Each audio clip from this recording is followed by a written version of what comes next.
Today we're going to talk about the Sentara Pediatric Early Warning Score. So the Sentara Pediatric Early Warning Score is a mixture of the Children's Hospital Early Warning Score, or CHOOSE, and a score called the Modified Brighton-Pewes. So CHOOSE is the most validated tool that we could find in our literature. So it's sensitive, it can detect patients that are at risk of deterioration, as well as specific, which means it doesn't falsely label people as at risk for deterioration. The modified Brighton uses the ABCD approach that we use with PALS, so airway, breathing, circulation, disability. Go live. I think we're going live the Tuesday after Memorial Day. We're going to be the first ones to go live here at SRMH in our inpatient unit, then eventually other inpatient units, and then the EDs across the system. The goal is really to prevent cardiopulmonary arrest and unplanned transfers to other PICUs by intervening early. Your SPEWS score will actually show up in a pediatric vital sign screen. So we're used to using the adult vital sign screen, but we'll start using the pediatric vital sign screen. And that's what I've got shown here. So you'll do vital signs and then the SPEWS score and then pain. It's really important that we document at the time of vital sign documentation. So when you go in and assess your child and you're doing vital signs, you need to do the SPEWS score at that time. UVA has done research on why are they still having unexplained, unplanned transfers to PICUs and cardiopulmonary arrest, and what they came down to was that nurses weren't charting at the time, and if they went back and back charted, they would have realized that the patients were at risk of deterioration. So this really isn't going to work unless we actually do it at the time of vital sign. So because we've mixed this with the Brighton Pewes, we have the ABCD. We have it in the order that we use with PALS. So A is airway. Basically, can they maintain their airway? B is breathing. What's their rate? Are they having effort? Are they having apnea or retractions? Notice with breathing that in some cases you need increased rate as well as increased effort. So for a 1, you would need an increased respiratory rate with effort. With 2, if you just have an increased respiratory rate, you would also need effort. And basically what we're trying to do is prevent falsely scoring people just because they've been running around or they're scared or they're crying or they're having a fever. C is circulation. So again, we are taking into account fever, activity, pain, and with those increased heart rates. So otherwise, circulation is color, it's cap refill, as well as heart rate and ectopy. D is disability. Are they alert? Are they at baseline? So in addition to your ABCD, we basically have scores of 0, 1, 2, and 3. So the easiest way to think of this is 0s are not sick, 1s are sick, 2s are sicker, and 3s are sickest. And the sickest, anything on a 3 should be an immediate intervention. 3s need to be taken care of immediately or they will die. So 0s for airway, maintaining airway on their own. There's no excessive secretions. 0 for breathing, on room air or on their home oxygen level. They have a normal respiratory rate. They're not retracting. They're not nasal flaring.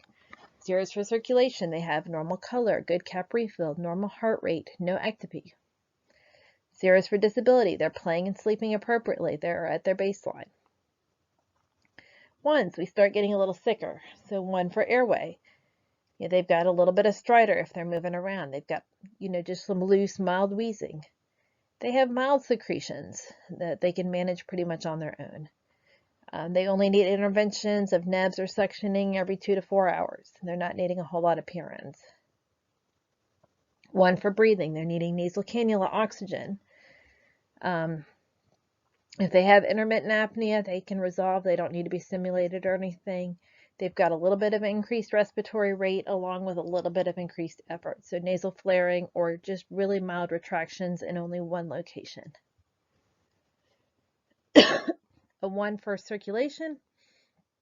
They're a little bit pale or mottled peripherally, or they've got a little bit slower cap refill, a little bit of tachycardia that you really can't account to with fever, activity, or pain. Or they're in a little bit of irregularity or ectopy that's been kind of existing for them. And then one for disability. They're a little sleepy when they're awake. They're kind of out of it when you're not disturbing them. They just don't feel good. 2s are definitely sicker. These are the kids that you really need to watch closely. And these are the ones where you may need to be notifying providers based on your escalation algorithms. So 2, you need to prop them up, or you're moving them around trying to get their SATs back up. They have stridor at rest, they're grunting, or they're really wheezing. They're needing interventions, nubs, and suctioning every 1 to 2 hours. You're giving PRNs as often as you can give them. 2s for breathing, you're needing up to 50% oxygen to maintain those SATs. So you're needing more than just a couple liters of nasal cannula. They're maybe on high flow up to less than 50% or on a mask. They're needing repositioning or stimulation with apnea. They've got a increased respiratory rate even higher, and moderate retractions. So retractions in more than one location, or more moderate retractions. 2s for circulation, they're gray, pale, mottled centrally. They've got a really slow cap refill. Their heart rate's even more elevated, and you can't really account to it for fever, activity, or pain. 2s for disability, they're irritable, they're difficult to console, or an increase to regular baseline seizures. And then the 3s, you really should MERT. 3s are really sick. If you need to insert an oral pharyngeal airway or a nasal pharyngeal airway, or you're bagging them, that's a 3. Or if you're needing to do nebs or suctioning more often than hourly, so every 30 minutes to an hour, then that's a 3. 3s for breathing, they're needing over 50%, and that's transfer criteria really on high flow to maintain a SAT. So you've got them on a non-rebreather. The respiratory rate's up to 30 breaths per minute, above normal for age, or 5 breaths a minute less than normal. So when you've got a patient with high respiratory rate and then they start slowing down, but they're still retracting and all of that, then you should be really concerned that child could go into cardiopulmonary arrest. Or they have apnea requiring interventions other than repositioning or stimulation. Circulation 3s, they're gray or cyanotic, really slow cap refill, heart rate 30 above normal. They've got some weird funky rhythm going on. So this would be your SVT or VTAC with a pulse or anything like that. Bradycardia, that is a sign of impending doom with a kid that has been sick. New or increased ectopy, irregular heart rate, or heart block. So bradycardia is especially worrisome if they have been tachycardic and sick. Some kids do have heart rates that are lower than normal, but definitely if they've been tachycardic previously and then go bradycardic, or they're bradycardic in association with low saturations. 3 in disability, severe neurological compromise, lethargic, they're confused, they're floppy, they're not responding to pain. Those are the kids that you're sticking, and they aren't crying, or they're having more frequent prolonged seizures or pupil changes. One thing that, because you need to really know where the group information is, it's important to know that sometimes they disappear in your sidebar summary. So you'll need to, if you can't find it, click on your arrows to make sure you know where those arrows are here and here. That if it disappears, you need to do that. There's a section for staff and family concern. Staff concern allows you to add a point for patients that you're worried about, but that you don't have a high enough score to escalate. So if you feel like your gut is saying there is something wrong, then you can add a point. Family concern is if a family member calls out and says, I'm really concerned. And then absent family. So if family isn't there, not just like they've gone out to grab something to eat, but there's been no family for the bulk of your shift, you should add a point just because there's nobody there really watching that child. There is a difference between total score and individual score. So an individual score is from any assessment. So you see here on the right, I've got some 2s here, the airway 2 and the neurological disability 2. So those would be individual scores of 2. The total score is the SPEW score. So those are both part of the escalation algorithm, so it's important to know what the difference is. A couple tidbits on oxygen that you'll need to know for this. One is retractions. So your different locations of retractions, and if you have retractions in more than one spot, it's more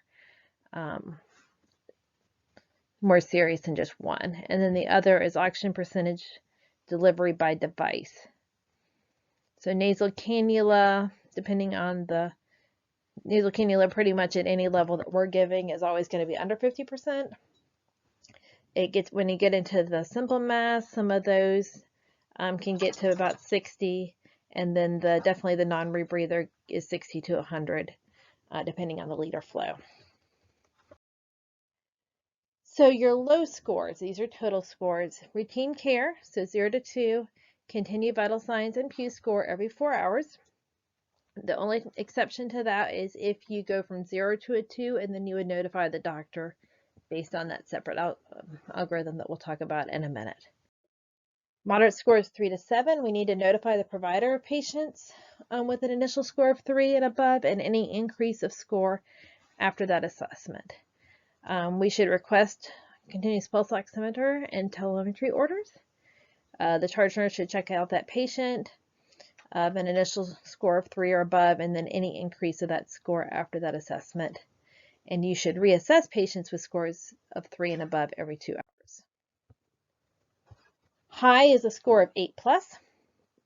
The provider should see the patient emergently. You should consider a MERT, which you would call here as a PEDS code. And then you would notify the provider in addition of any individual score of 3, even if that doesn't result in a high score. So here are your 3. In addition to the low, moderate, high, in terms of escalation, call the provider regardless of the level if you have an increase in total score by 2 points from a previous score, or a new individual score of 2 in any category where you can't resolve it with current orders. And we'll talk through that in some of the scenarios. Providers should emergently see any patients with a score of 8 or above, or any new or recurring individual scores of a 3. You can add SPEW score to your patient list as well as a change from previous shift. And then the other thing that's gone live in the last week is the PEDS MERT procedure, and I've cited that procedure above so you can look it up. But the pediatric MERT criteria, which we will continue to call as the PEDS code blue, is staff or family concern, and then acute medical emergency or injury, any changes in cardiac condition, concerning arrhythmias, weak pulses, slow cap refill, mottled skin not resolved with warming, low blood pressures, increased respiratory rate, desaturations despite oxygen, grunting, moderate severe retractions, nasal flaring, changes in level of consciousness, and then low urine output. So just be aware of how this kind of correlates in with the PEDS MERT. So next we'll work on a couple of case scenarios that hopefully will help explain this better. So let's walk this out through a shift. So I have here a 1-year-old, ignore the sidebar, a 1-year-old here with croup, and we're just going to kind of go through my day's progression. So she was admitted last night and had gotten some epi-nebs in the ED, and so they admitted her about 3. Everything was looking good. She slept pretty well, didn't need any PRN nebs. This morning when I got here, she was running around the room. I got a set of vitals and listened to her, and this is where we're at. So we have a low-grade fever. That's not unusual. Pulse is 145. Respiratory rate is 36. So I'm going to use my vital sign card and look at that. So this would be an infant. My heart rate can be up to 180. My respiratory rate up to 53. So we're good there. Blood pressure is good. Fat's good. I just have the high humidity blow by going. She's on room air. So I'm going to go ahead and score her pews. So she's going to get a 1 just because she is running like crazy and still has some stridor with that activity. So she has stridor with activity, but otherwise good. She hasn't had a neb in about 5 hours now. So that's looking good. So she gets a 1 here. For breathing, she gets a 0. She's on room air. She's got a normal respiratory rate for age, and I don't see any retractions or nasal flaring. Circulation, she gets a 0. She is pink. Her cap refill is brisk. Her heart rate is normal. And I don't actually have her on the monitor, so I'm going to assume no activity. Disability, she is playing, sleeping. She's playing appropriately and to her baseline. We're good there. I'm not concerned. Family's not concerned. That's going to give her a SPEW score of 1. So for 1, I'm going to do routine care and reassess every 4 hours. So I peeked my head in at noon, and she was sleeping. She was 94, 95 on the monitor on her continuous pulse ox. So I left her alone, and then she started dipping. So I went in, got a full set of vitals, checked the probe. Her temperature is still low grade. Our heart rate's up a little bit, but we're still okay based on our numbers. Her respiratory rate, we're not okay, so my max respiratory rate for her age would be 53. So I'm above that. Blood pressure is still holding. SAT is not holding. So I'm going to go ahead, if you see I've written a note that I placed her on high humidity blow-by, and croup is really the only time that you would do that in an inpatient world. All right, so I put on some blow-by. I'm going to do an initial evaluation. I'm also going to go ahead and give her an epi-neb, and I'm going to go ahead and score her now, even though in practice I wouldn't. I just want you to see where those numbers change. So let me move this out of the way. So she's going to get a 2 for airway because she was resting and she still had stridor at rest. So stridor at rest is going to give me a 2. Her breathing rate is elevated. So she's going to get a 1 because she has a respiratory rate up to 10 breaths per minute above her normal range. And in addition to that, she's got some mild subcostal retraction. Circulation's still good. Her heart rate's all right. She's still pink, good pulses. So I'm good there. She is not what mom thinks she should be post-nap. So generally post-nap, she wakes right up and she's really alert, and she's really not. So she is going to get a 1 for mild neurological compromise. She's sleepy. Mom isn't, it's hard to tease that out with toddlers. Did they just not get enough sleep last night? What's going on? But I'm going to give her a 1 for that. I'm not horribly concerned because it's been a long time since the treatment, so I'm going to see how that goes. Family's not really concerned. They're like, here we go again. So that's going to give her a score of 4. So my score of 4 says that I should notify the provider and then reassess her every 2 hours. Consider putting her on a continuous telemetry monitoring. She's already on the continuous pulse ox. If I'm not the charge nurse, I'm going to have the charge nurse take a look at her. So I'm just going to let the doctor know that she did hit that number. Just kind of an FYI, I'm going to go ahead and give her her epi-neb. So 15 minutes post epi-neb. This would honestly, I would just text Paige. I'm not hugely worried about this patient right here, right now, but this patient is still sick. So 15 minutes post-neb, here we are. I'm still running low-grade fever. My heart rate's up, but I'm not hugely worried about that because of the epi-neb. So we've given her an epi-neb, and she's kind of jittery, and so I'm kind of expecting that heart rate. Her respiratory rate's better. Still not as good as it was, but it's better. So my respiratory rate parameters are up to 53, and my heart rate parameters are up to 180. So I'm really okay on both of those.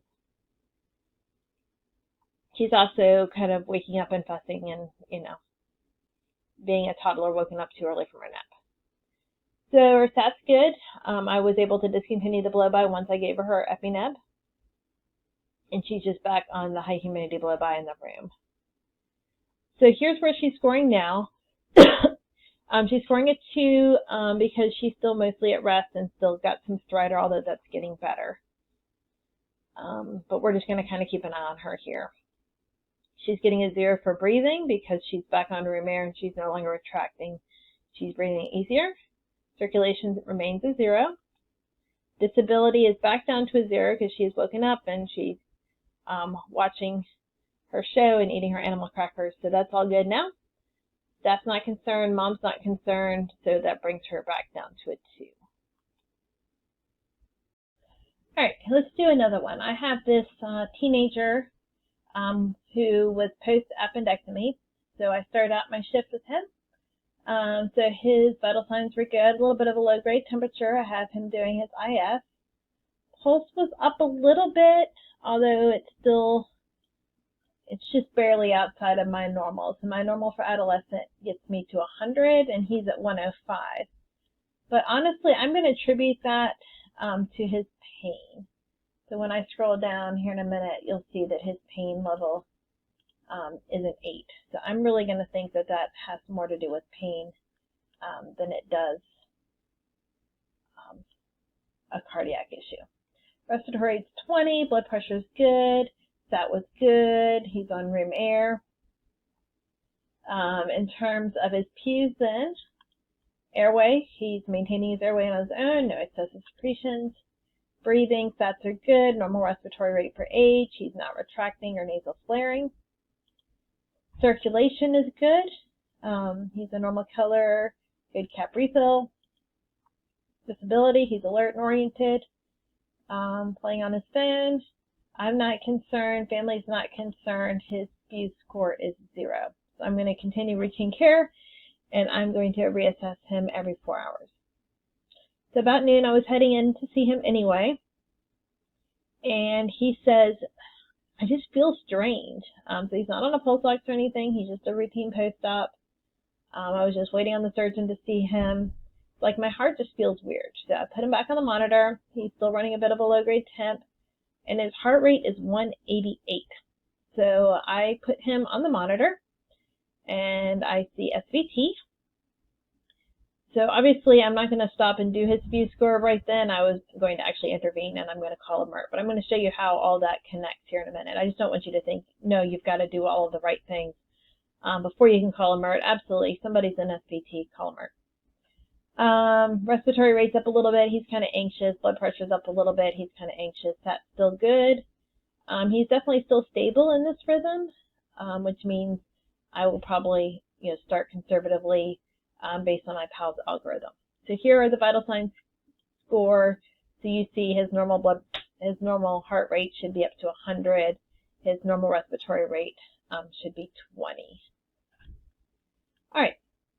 So if I were to have scored him right then, right there, he would get a 0 for airway. His respiratory rate's up a tidge. You could give him a 1 for that, although I really think he's just anxious. He gets a 3 for circulation. So anytime you get a 3 on anything, you need to notify the provider and consider a MERT. So you'll see that here when we get down to the scoring. So a 3, heart rate is greater than 30 beats per minute above normal for age. I can't consider any fever activity or pain that would have caused that. And he has a new irregular heart rhythm. So if he's an SVT, that definitely counts as a 3. He's still awake and alert. That makes a difference. Unstable gets a cable. So if he had other signs of cardiopulmonary compromise or was less reactive, then we would actually synchronize cardiovert him. That's funny. Yes, I'm concerned. And yes, family's concerned. So he's going to get points for that. But that's still only going to bring him to a moderate because his only issue is cardiac. I didn't actually ask him his pain right then and there. We just got him some adenosine. So after a couple doses of adenosine, after I called a MERT and we put him on the monitor and we provided him with the medication, when I got his next set of vitals that I've recorded here, not just on the MERT sheet, he has broken out of his SVT. So his temperature is fine, pulse rate is fine, his respiratory rate's back normal, his blood pressure is good, his SAT's good, and he resumes back to a 0. So again, this We've looked at the MERT algorithm, so obviously SVT or something like that would be an automatic MERT, but also you can see how it's reflected here in the Pew score as well. All right, and here is our final case study. I have here a 3-year-old who is just being admitted with asthma. This kid is coming up to us. They've been on Blood-By in the ED, so they came up about 8. So when I got this patient, they were febrile. Their heart rate is high. Their respiratory rate is high. Their stat is 80. They had forgotten to bring oxygen with the patient. So let's look at those vital signs. So we're looking at this patient's 2 to 3, so somewhere between the toddler and preschooler. My highest heart rate should be about 140. Highest respiratory rate, 37. If they're closer to 2, 20, 28 if they're closer to 3. So regardless, this kid is sick. All right. So I'm obviously going to put them on some oxygen, so I started with 3 liters just to see what that would do. So when I listened to this child, they were really diminished, really wheezy. So what I could hear was pretty much wheezing. So they got a 2. They also got a 2 for breathing. Their respiratory rate is up to 20 breaths per minute. They've got moderate retractions. They've got subcostal and supraclavicular retractions. So they're getting a 2. At this point, I don't have them on more than 50% oxygen, although I'm going to see how they do on this. The respiratory rate is not 30 breaths per minute above normal, but I'm going to watch them carefully and hope that they improve. Heart rate is up, so they're going to get a 1 for heart rate 10 to 20 over the normal. So the normal is somewhere in that 120, 140 range, and they're at 160. I'm going to give them at least a 1 there. Even though they've got a fever, that still seems higher than I would expect for that fever. Disability, they're still pretty alert, crying, playing. I'm kind of concerned, but not enough to say, I think their score should be higher. Mom's not really concerned yet, so that would give them a 5. So a 5 is going to say that I need to contact the provider, make sure they're on telemetry and on continuous pulse ox, and I'm going to continue to intervene. So in terms of the sick or sickest, we're definitely in the sicker range. And I'm hoping that some interventions are going to turn them around. So I've put them first on the 3 liters, and then I started on a non-rebreather. I've given them albuterol, and actually I'm starting on my second one, and then this is where I'm at. So the non-rebreather has not helped the heart rate or the respiratory rate, nor has albuterol. Blood pressure is still holding. Stat is only 88% on a non-rebreather. So in Powell's world, if you have a stat of less than 90 on a non-rebreather, you're going to need to start bagging. Because if you can't maintain on 100% oxygen, then there's nothing else we can do except bag you. So this could give this kid a severe airway. I'm going to need to bag to maintain that airway. They also get a 3 for severe breathing compromise. They're needing oxygen over 50%. So that's going to go there. Mild circulatory compromise, again, still that heart rate's up. I don't have any issues on the monitor. Still pink, still good pulses. So that just gives me a 1 on circulatory. This kid is no longer really responsive. So they are lethargic, just kind of floppy. So they're going to get a 3 here. I keep doing this. Staff is concerned. Yes, staff is concerned. Family, I'm going to guess is concerned, but I've already got a high enough score here. I'm already at 11. And regardless of what number I have here, I have a 3 in any category. So 3 in any category should indicate a provider seeing them urgently and a pediatric MERT, which we would call as a pediatric code. So I have a 3. Obviously, I have a child who is struggling. I'm going to be starting to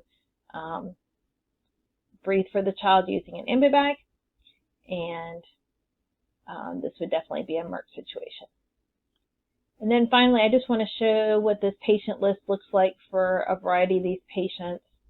The first patient was the Kruper. The Kruper started out good, got worse, got better. So my speeds change is actually -2 because by the end of it, it had gone from a 0 to a 2 to back to a 0.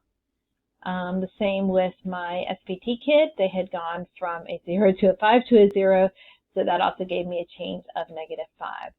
My final child, which is this one with the asthma, went from a 5 to 11, which gave me a +6.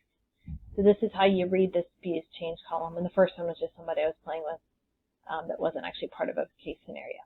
So here you see all the different colors. 0, 1, and 2 will show up green.